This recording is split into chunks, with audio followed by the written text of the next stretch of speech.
ஹாய்ப்பா, எல்லோரும் நல்லா இருக்கீங்களா? நான் ஏற்கனவே சொன்ன மாதிரி ஆடுகள்லாம் செடியை திங்குதுன்னு சொல்லிட்டு க்ரீன் நெட்டை வேலி வச்சு அடைச்சிட்டேன். இப்போ பார்த்திங்கன்னா நான் பாவக்காய் வேர்த்து இருக்கிறேன்.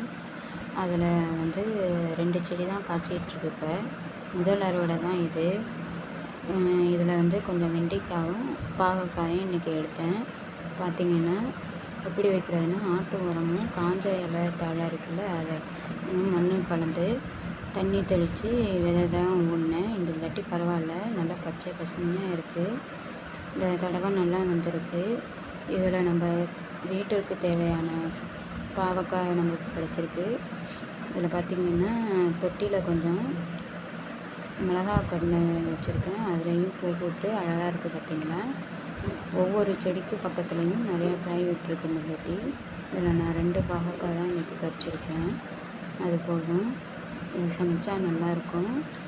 இதில் பார்த்திங்கன்னா பசங்களுமே கசப்பு இல்லாமல் விரும்பி சாப்பிடுவாங்க. நிறையா பூ பூத்துருக்கு.